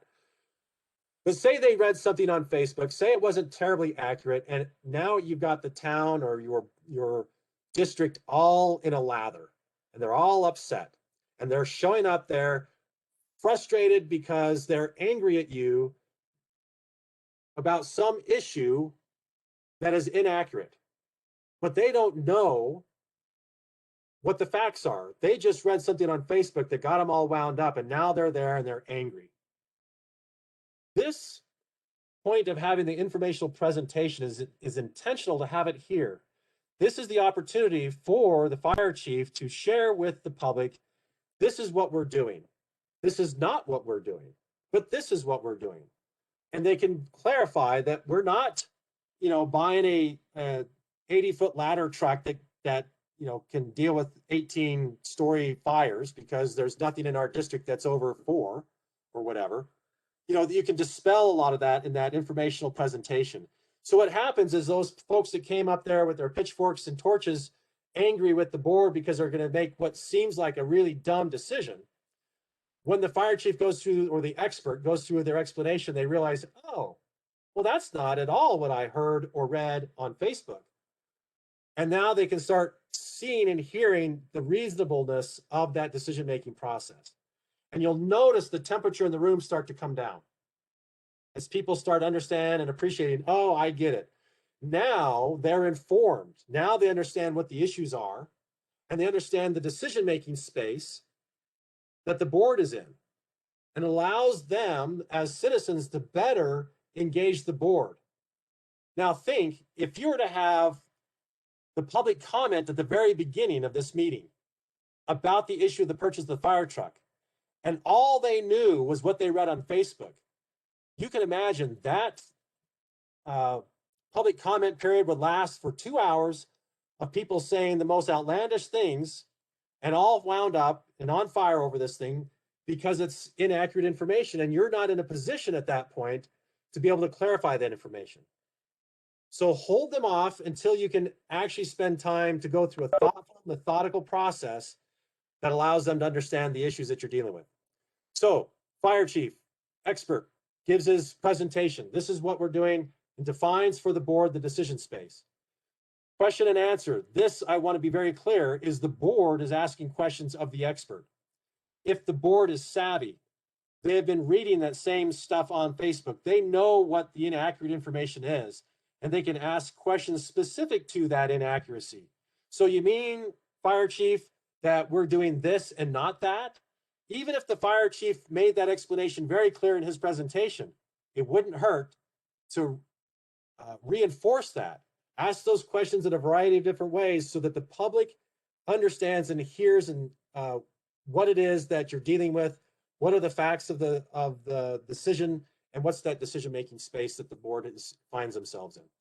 Once you go through all that process, now your hope is that the public is informed, they're knowledgeable, they understand what that decision space is, then you can open it up for public comment, right? Now they can make comment that's meaningful to you, that will help inform you as a board to make a good decision. Now, right now, before we get, well, and then the motion from the board, there's a couple strategies here I might want to have you consider.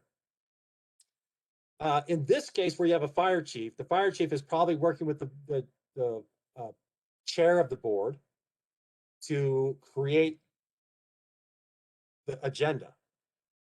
One strategy would be for, on the agenda, you frame the motion where it says agenda item number 3, purchase of 2008 International pumper truck for $48,000. That's the motion, and that's what it says on the agenda. That's what's being posted around town. That's what goes out on your social media accounts. That's the motion, or that's the proposed motion. So when it comes time for the public to comment, they know where you're headed, right? There's no mystery. We intend to purchase this vehicle. You have been noticed, public, that this is our intention. We've been going through this process. So that would be one way to do that. And then their comments can be specific to what they heard, the context for the research that was done by the fire chief. They know the direction you're headed, and it allows them to impact that process, impact that decision or that motion. They may argue, you know, that's a lot of money. Maybe we can, you know, buy something less expensive or keep it for another year, and we'll, you know, prolong this for another year, and we'll keep the old equipment, or whatever their issue might be. But it allows them to be more engaged in their discussion and comment. I'm sorry, the public comment. Right, public comment's done. Now it's time for a motion of the board. And I would say that there's a line between public comment and the board. Everything above the public comment is the public process, right? This is the public process. This is where the public is engaged in that informing and shaping the overall understanding of the issue. And then I draw a line there. And that's where the motion from the board, this is the deliberative process. I'm not keen, and some of you may choose to do that, and there's nothing saying that you can't. But some boards will allow public comment after the motion's made. Their position is that the public, now that they know what the motion is, they want to reformulate their comment. I'm not keen on that.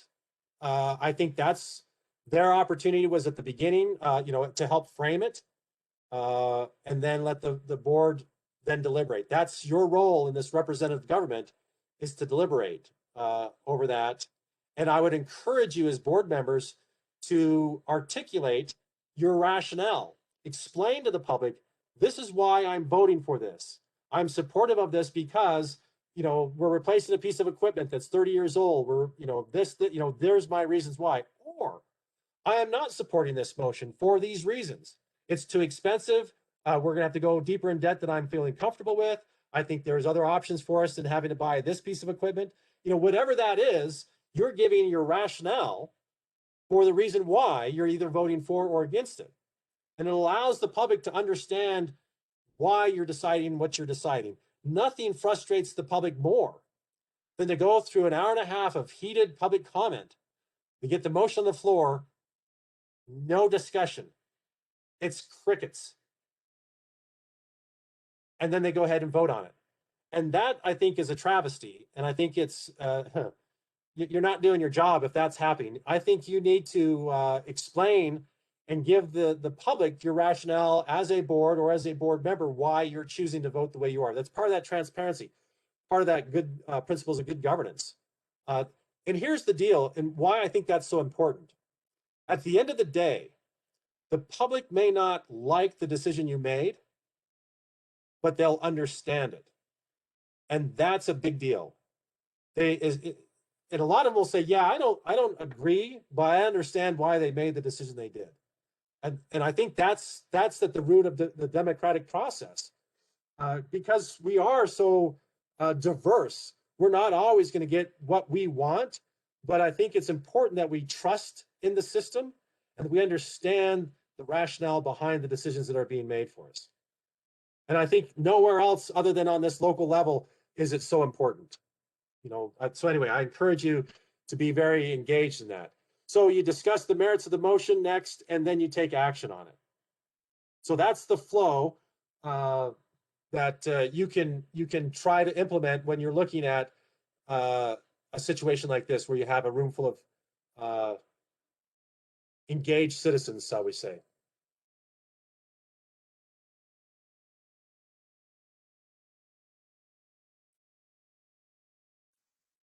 All right, I'm going to take a quick look here at our comments. So once the public comment period has been closed, are public comments required to be accepted or on other matters? You answered that. Okay, did I? Good. All right, good. Oh, there it is. Unfortunately, I have to. Oh yeah, and I apologize for all of you that have gone through my trainings. I come twice a year to Missoula. I love it, and I keep seeing the same faces. So hopefully it means something to you each time. If public meetings span multiple locations over many weeks, and the motion for the board comes after many meetings and in many cities, do you have any recommendations for a summation and rationale for the board vote? So if it doesn't feel like the board is ignoring or favoring the information heard at the very last meeting. So one way I think you can address that would be in this informational presentation. And that might be a time where, you know, it could be the board itself designates one of its members to say, can you summarize for us in a presentation all that the board has heard? You know, and saying, yes, we've been to these communities, we've heard these things. This is the diversity of comments and opinions. Here's the issues and the themes that we've heard the most from, and the most concern about these three things here. You know, and I think that would be very helpful in having the public feel like they have been heard, that you're reflecting for them. This is what we heard from you, and that ideally that those issues would be reflected in the motion that's being made and the subsequent discussion of the merits of that issue. And nothing more satisfying than someone saying, yeah, I saw my issue.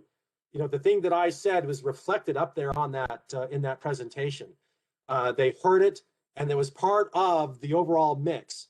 It maybe didn't get a lot of energy.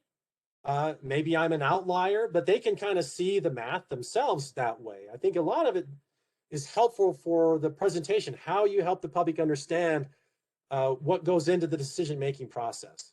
I'll just say, it's a lot of work. You know, this is not easy. If you want easy, I hear North Korea has got this dialed in, right? It's easy for them to make a decision or a decision to be made, right? They can just rocket through stuff.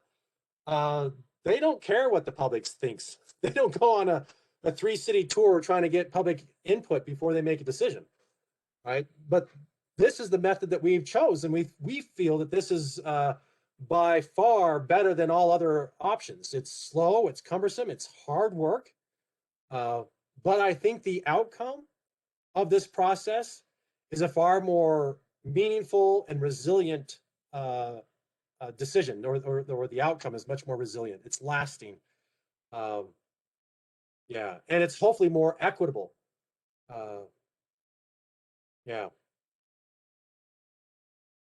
Okay.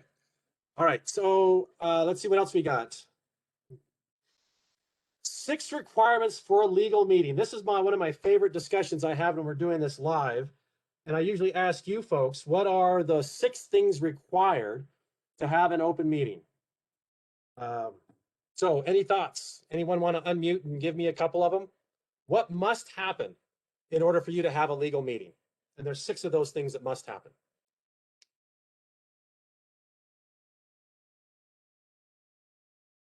Must have a quorum. Perfect. Look at this. Look at that, huh? And Okay. Post an agenda and post the time and place for the meeting. Yes. So notice and an agenda. Oh man, you guys are dialing this in. What's the other thing? A record of it, right? What would that be called? minutes. Minutes. We need minutes. What's the other thing we've just been discussing a lot about? You need 2 of them at each meeting.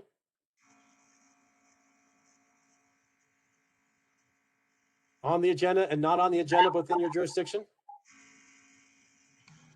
Public participation on items on the agenda and not on the agenda. Yeah, so that public comment.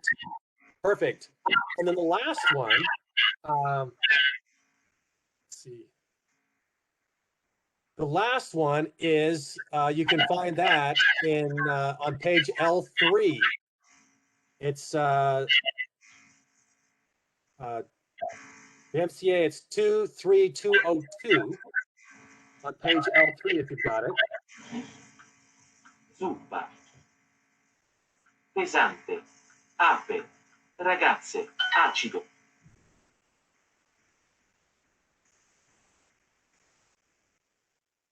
All right. So page L3, and that's if you'll see there, and I think I've got it. Yeah, here it is. A meeting used in this part means the convening of a quorum of the constituent membership of the public agency or association described in 23203, whether by corporal or by means of electronic equipment, right? Corporal, either in person or electronic equipment. That's why, right there, that's where the legal rationale for the state to all public agencies to basically shut down from having in-person meetings to go to online, because of this part of the law that says we can do it electronically. So here's the 3 things: to hear, discuss, or act, right? So hear, discuss, or act. Now, why am I making such a big deal on the word or? Hear, discuss, or act. So I'm going to answer my own question here. The reason why is because you can do any one of those 3 things. Right? If it was and act, you would have to do all 3 of those things in order to have it be a meeting. So for example, if you have a quorum and you're hearing something within your jurisdiction, you're having a meeting. Or if you have a quorum and you're discussing something, whether in person or online, you're having a meeting. Or if you're a quorum and you're acting, you're making a decision about something, whether in person or online, you're having a meeting. And in that case, that meeting must be noticed, have an agenda, minutes taken, and a public comment. So this is the real risk that you have as I hold up my little phone here. Oh, can you see that? Right? This will get you in trouble because you can quickly convene a meeting of a quorum or convene a quorum of your members and have a meeting by hearing, discussing, or acting on something via an email thread that the public doesn't have the ability. We don't have the technology to allow them to participate in an online discussion between board members about something within your jurisdiction. So that would be what I consider a meeting inconsistent with the law, right? I'm not an attorney, so I'm not going to tell you it's illegal. It's just inconsistent with the law. So anytime you're in a quorum setting where there's, say if it's a 5-member board, what would be a quorum? 3. It's a majority. So if 3 of you are convened, or say you're at the high school basketball game, sitting up in the bleachers, the 3 of you are hanging out together, and you're talking about, I don't know, the game, talking about hunting, whatever you're talking about, and someone comes up to you and says, hey, I wanted to talk to you guys about that issue, blah, blah, blah. Suddenly, you're having a meeting because there's 3 of you and you're hearing something within your jurisdiction. So what I'd say is, well, figure out an exit strategy. You know, you can either say, hey, you know what? Why don't I go get some popcorn and the 2 of you can sit here and talk to, you know, to Joan about this. And then you leave, breaking up the quorum. Now it's not a problem. Now it's just 3 citizens talking about an issue that's important to the community. Or you could say, hey, Joan, we'd really love to talk to you about this, but now's not the right time because whatever you have to say is important not only for us to hear, but for the rest of the community needs an opportunity to hear it as well. So we need to talk about this all at the same time in an open meeting. Can you come at our next meeting, next Thursday night? We can even put you on the agenda if you want, but now is not the time to have that discussion because we don't want to, you know, cut out the rest of the community in participating in this conversation, right? So think about how you want to handle those situations.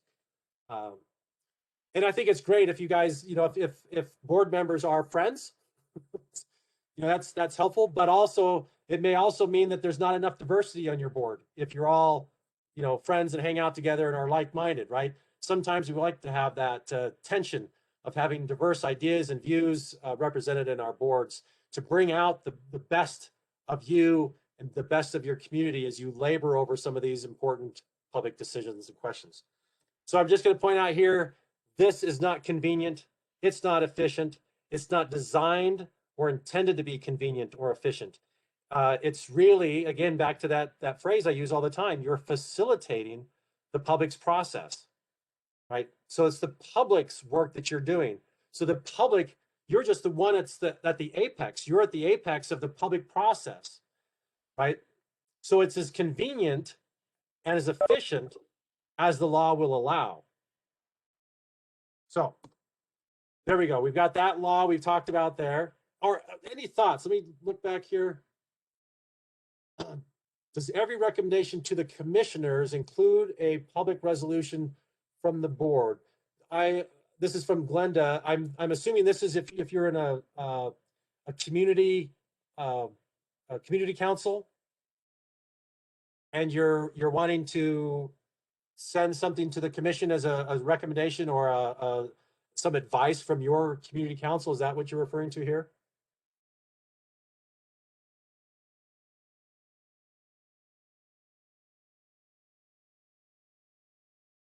Well, I'll assume, I don't hear Glenda, I'll assume that that's probably the case. So does every recommendation for the commission, I would prefer that if you're making a recommendation to a governing body, if you're a community council making a recommendation to the county commission, that you can do that in what I call a small R resolution. You can either make it in a formal resolution with the whereas this, therefore be resolved, here's our recommendation. You can do it in a formal resolution, or technically any action of your board would be considered a resolution. Basically, you're saying we resolve to do something. We resolve to inform the commission of this issue. But I would prefer to have anything that's brought as a representation of the community council, which represents the community that's being filtered to the commission, goes through some sort of a validation of that governing body, so that you're engaged with your publics, you're debating these issues, and then you're trying to come to some sort of a conclusion or resolution of that, and then making that recommendation to the county commission. Yeah, hopefully, Glenda, that answered your question. And if not, you know, feel free, or if somebody else has another question, you can tack onto that. All right, so we covered this. Minutes, I want to cover minutes real quick. This will be found, and I can't remember now what the page number is on your handouts, but this is in Title 2, Chapter 3, Part 2, Section 12. So 23212, minutes of meetings, public inspection. So basically any public board or public body, minutes must be kept, right? And here's another thing that you may not like to hear, a couple things. One is those minutes need to be archived, and to date, those minutes are to be kept for perpetuity. So if you have a bunch of meeting minutes and boxes, like, so this is the worst. You took over as the secretary for a particular board, and the previous secretary pulled up in a pickup truck and unloaded 12 boxes of documents. And you say, thank you. You load them up into your pickup truck and take them down to the roll-off site and dump them in the dump. That would be a travesty. I wouldn't say you're going to jail, but you would have violated all sorts of laws. So those records are really important. There's some records have a timeline, right? There's a retention schedule. But at this point, meeting minutes do not have a retention schedule. They're not to be retained for a certain amount of time. At this point, they would be to retain for perpetuity. So really make sure you keep a hold of those. And we'll talk about that here in the next slide in a second. But so appropriate minutes of all your meetings must be kept and must be available for inspection. This is something I would encourage you not to argue or fuss with the public. This should be a no-brainer. Your agendas, your meeting minutes, your budget, those should be all easy, accessible, readily available. Someone asks for it, you don't even have to, have them fill out a form. You just say, here it is. Put it on your website. Make it really transparent. If an official recording is made, a written record of the meeting must also be made and must be include the information in the subsection. So here's the other thing. Most boards do not designate a recording to be their official record. You may record your meeting. You may record the meeting as an aid to help you have accurate minutes. But I would recommend that you not have that be your official recording. One is that usually takes a lot of software and it's expensive and you've got to post it online. It's just a hassle. And at your level, I think it's way more effort than it's worth. If you drop down at number 3 there, it says a log or timestamp for each main agenda item is required for the purposes of providing assistance to the public in accessing that portion of the meeting. It's implied there that meeting minutes will be on the internet. So for example, I know they do this with the city of Bozeman.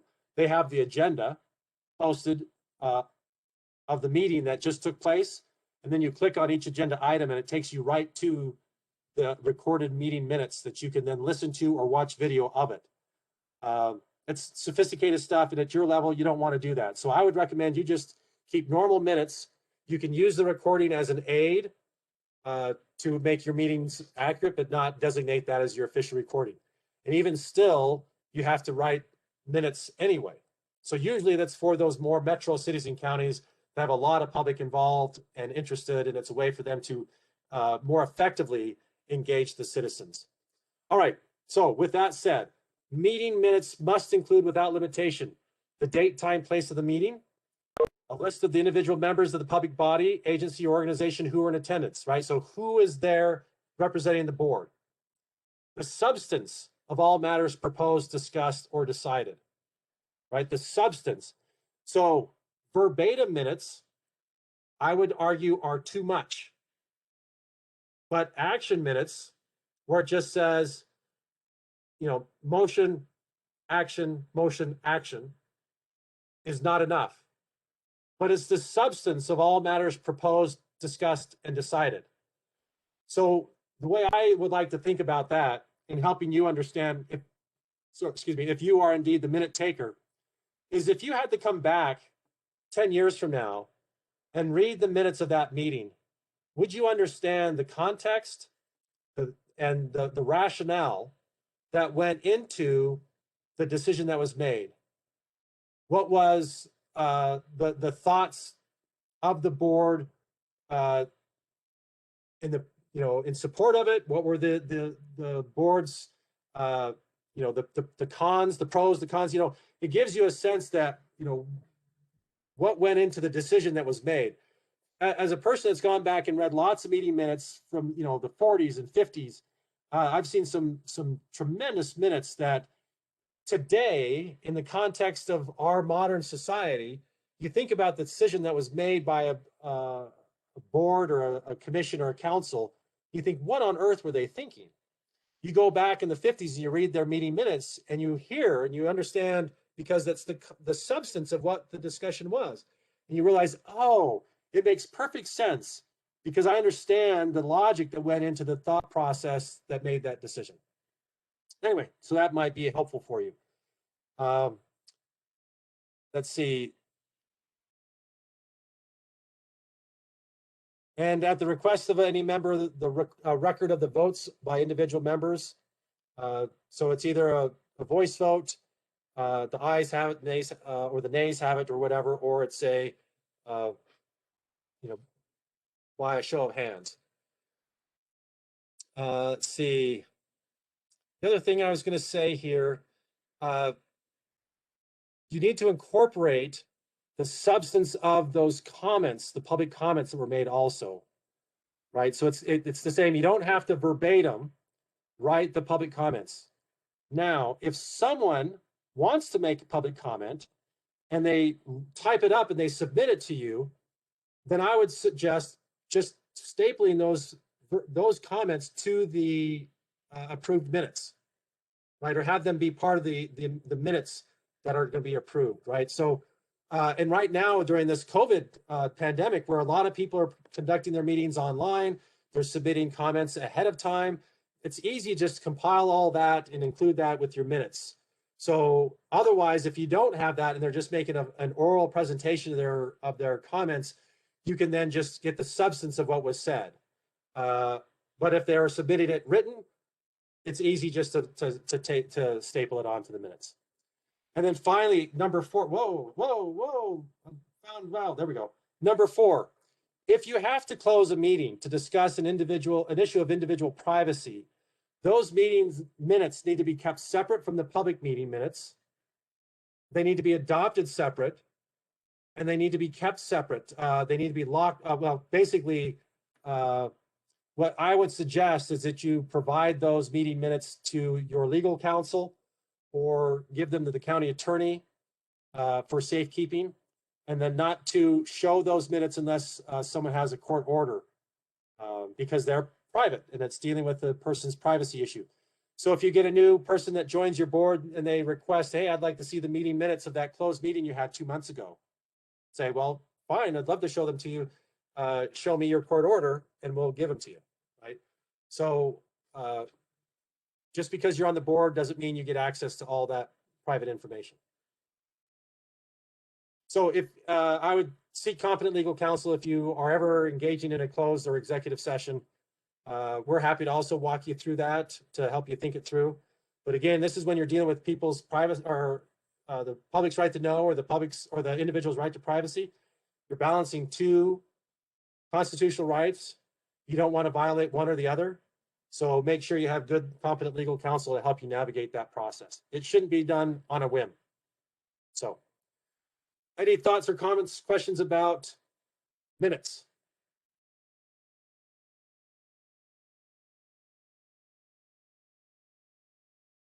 Okay, so yeah, video conference. So if you're holding your meetings and you can, like this meeting, I'm recording it.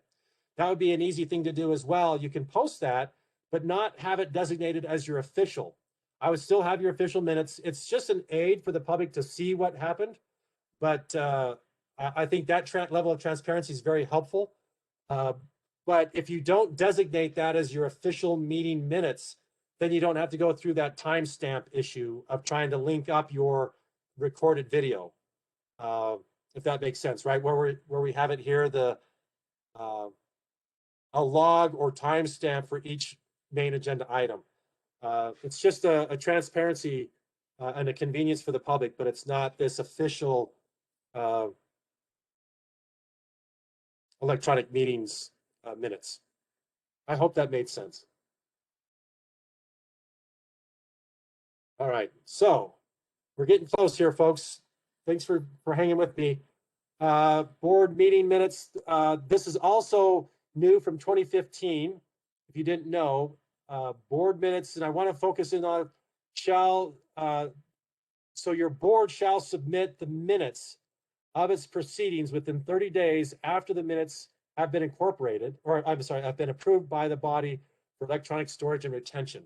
They need to be submitted to the county clerk and recorder. So what was happening, and so once you understand the logic behind it, it makes sense. And this is specific to special district boards and boards that are appointed by the county commission. It doesn't apply to municipal boards unless there's a policy of the city that requires the minutes to be submitted to the clerk and the city clerk for records retention. There quite possibly could be a policy for that. But the point is there's turnover with these minute takers, the secretaries of these boards, and it's the potential for these public records to get lost. And so at least they want to make sure that all the board meeting minutes are submitted to the clerk and recorder within 30 days of approval by the board for retention. And it also allows the public a one-stop shopping. They can come to the county courthouse, go to the clerk and recorder's office, and request, I'd like to see the commission or the meeting minutes for the fire district in Frenchtown, or the community council meeting minutes from Rattlesnake, or whatever it might be. It's all in one location for them to access.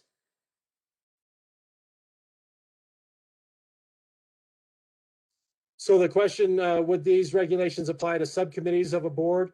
I would, it doesn't specifically mention subcommittees, and hopefully what will happen is the subcommittee report will be folded into the discussion and meeting minutes of the main governing body. So I would think that the subcommittee minutes would be represented in that main body, or those minutes are submitted to the board and then the board can incorporate those with the main board minutes. Would be a way to do that as well. Okay. All right, board members. So board liability, I just want to touch on this briefly. I hope none of you are going to be freaked out by this. You shouldn't. Basically what this means is, if you are ever concerned about your public service on a board, am I going to be personally liable for my, if something goes wrong, we get sued, am I putting my house, my car, is that on the line here for my public service? The short answer is no. The long answer is, if you're acting within the course and scope of your board, right? If you're a fire district board and you're operating within the framework of a fire district and doing what fire district boards should be doing, and you get sued, the fire district will indemnify you and defend you because you are doing your job, right? And basically your insurance will cover that, and they will defend you because you're doing your job.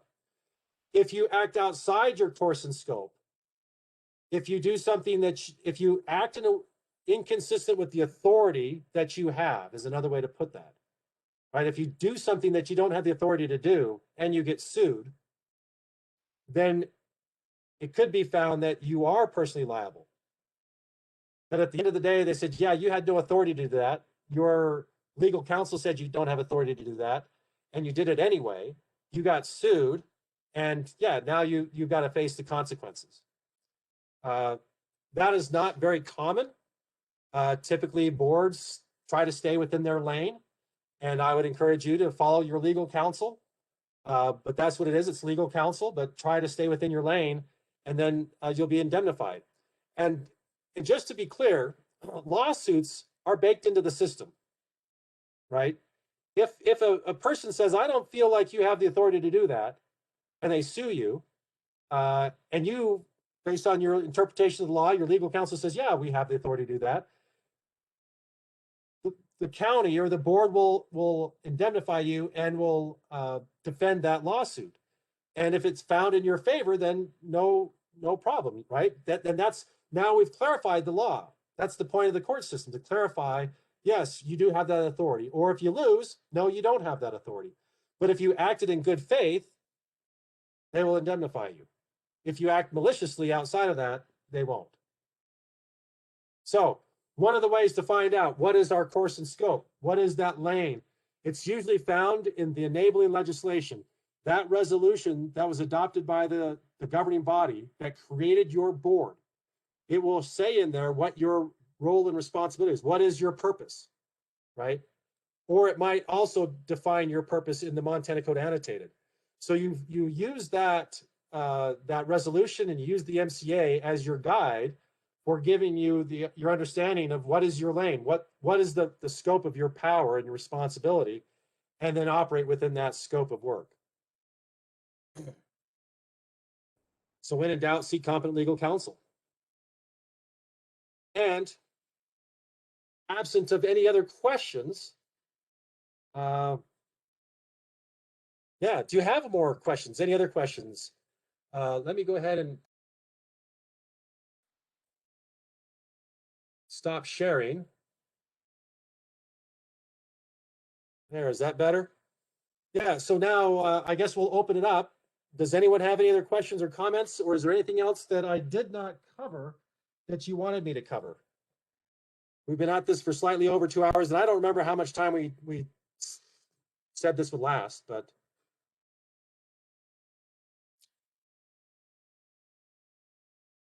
any questions? I'll give you a few minutes to either type something in or, I'll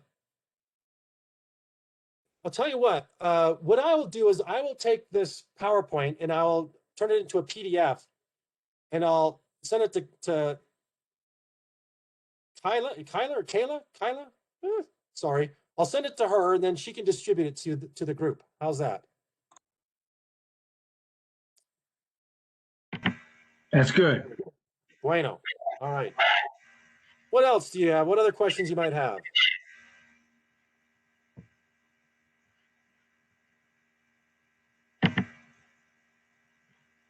Got the old thumbs up. That's good. Well, tell you what, I'll stay on the line for another 4 or 5 minutes if you've got other questions. But if not, I'll just say I want to thank everyone for your willingness to serve your community this way, to stand for either election or to be volunteer to serve on a board. This whole system that we have wouldn't work if it weren't for your volunteerism.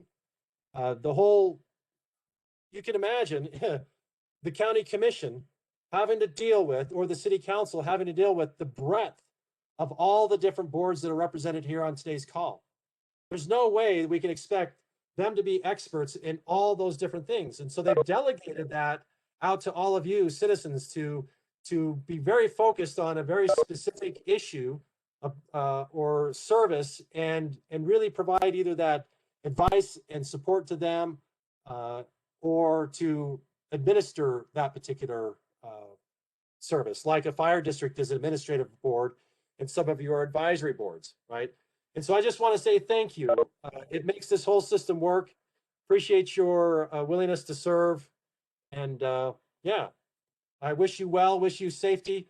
And yeah, if you want to go ahead and check out, and I'll just hang out here for a little bit longer if people have questions. Thank you. Thank you so much. Have a good one. I also recorded this for those of you, and so if I know some of you came on late, it's been recorded, and so you can get a link when this is all done. I'll share it with the county and they can share it with you.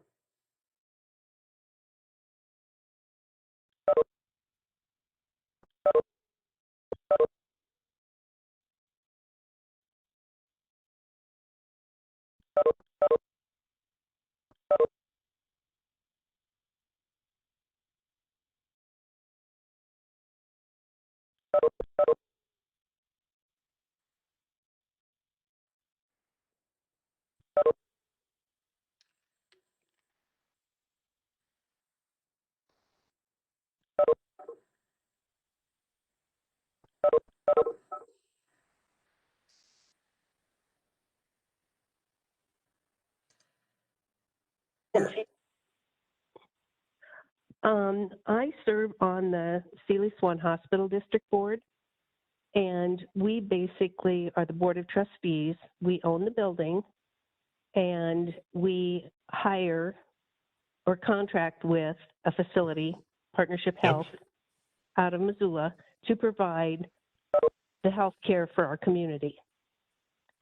Now, my question is, as a board member, is it a problem if I apply to be an employee of PHC here in Seeley Lake? Yeah, that could create a conflict of interest for you. That's what I was wondering. Yeah. Yeah. And so what you might want to do is, yeah, go ahead. Go ahead. Well, I was thinking, I mean, I did apply for it, and I just found out today I have an interview. But I'm wondering then, if I am offered a position and want to accept it, I would have to give up my board position. Is that correct? That's what I would recommend. Yeah. You might want to check with, does the hospital district board have an attorney or legal counsel that it connects with? Yes, they do. And I could ask our board clerk, Marty Cox, to investigate that for me, if we even get to that point. I don't know if we even will. So, well, and my guess is that, well, I was going to say, my guess is that the board position probably pays, or the employment pays better than the board position. Oh yeah, this is volunteer. You know, it was like when I was on school board in Kansas. You know, when I was on school board in Kansas, we had that issue come up quite a bit because we were a real small town like Seeley Lake. And we had several board members where we had their family members employed by the district. So what they always would have to do whenever a topic came up about, you know, rates of pay or benefits for employees or things like that, when that topic hit the agenda, they would stand up and say, I'm recusing myself. They would leave the room, not even be in there while we discussed whether or not so-and-so's great Aunt Tilly in the cafeteria should, you know, if that rate of pay should go up or not. And then we would call them back in after the vote. So, and that was noted in the minutes that so-and-so recused himself, and, you know, on and on. And I just didn't know if that's acceptable in this kind of situation, because the board only hires PHC to provide those services. We have we have no authority over the health care that gets done in that building. So that's where it's a little murky for me. With me as well, because you're contracting with the organization, and that you don't have, as a board, a lot of say as a board member or board over the operations. So that might, and this is why I would like you to seek that legal counsel to just make sure, because it's what I call the big E and little e. Just because legally you can do it, it might create a lot of political backlash. Doesn't mean you should. Right. I know. Yeah. That's kind of what I'm thinking, because, you know, our minutes, you know, everything we do is, you know, reported in our local paper and everything. And, you know, fortunately, we aren't going through all the stuff the sewer board is now, or the fire board. So, you know, we've got a really good board that's working well together, and, you know, we're getting things done that need to be done. And I don't want to bring any undue crap down on their heads, so to speak. So okay. I'm kind of leaning towards it might work, but it would be good to have someone look through a lot of it depends on the facts of what's the contractual relationship like, what's the position, you know, some of that, and there may be sufficient layers between the position that you will hold and as an employee, and the position you hold as a board member, that there wouldn't be an opportunity for a conflict of interest. Okay, gotcha. Okay, well, thank you very much. I appreciate it. And this was a great presentation. When I got on the board last summer, I did watch one of your presentations online, and it was great to hear you in person. So thank you very much. This was really good this evening. Time well spent. You're welcome. You're welcome. Thanks. Good luck. Have a good night. All right, you too. Bye-bye. Bye.